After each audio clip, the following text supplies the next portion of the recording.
A ju përgjigj kryeministri thirrjes tuaj dhe a jeni ju ashtu aftë të merrni fondet e qeverisë, sepse përtej faktit që jeni një bashki dhe meritoni, sepse në fund ajo jep edhe grante, realisht ju du të konkuroni. Është konkurrencë sot. Në funksionimin normal të pushtetit vendor me atë qendror, unë mendoj se nuk është e nevojshme as thirrja që unë kam bërë atëherë.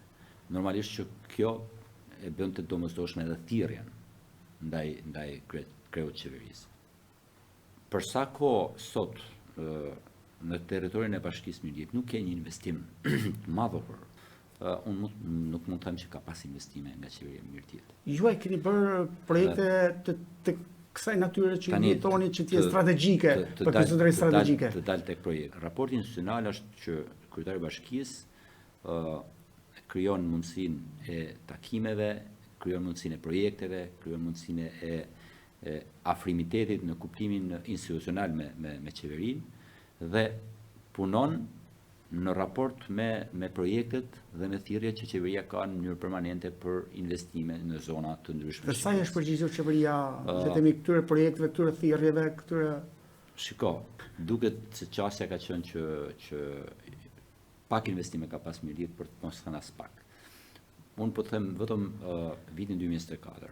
Në raport me investimet që Bashkia e Mirëdijevë ka marrë në qeveri, mund të kem kërku në raport me vlerat e projekteve, me vlera mbi 25 milion, 30 milion euro, vlera projektës që unë kam dërguar qeveri, dhe mund të kem marrë investime në vlera, po themi, 200-300.000 euro investime. A ka patur justifikim apo nuk ka përgjigje?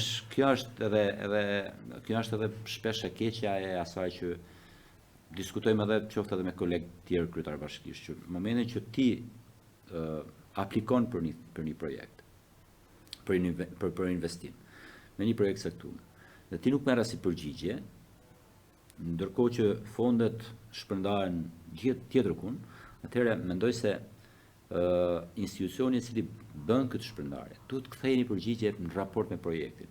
Për shembull, projekti juaj ka mangësi në 1, 2, 3 specifika të tij.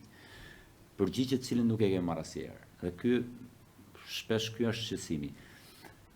Por tani duket që kemi filluar jo ta kuptojmë, por është e kuptueshme dhe thjeshtësisht e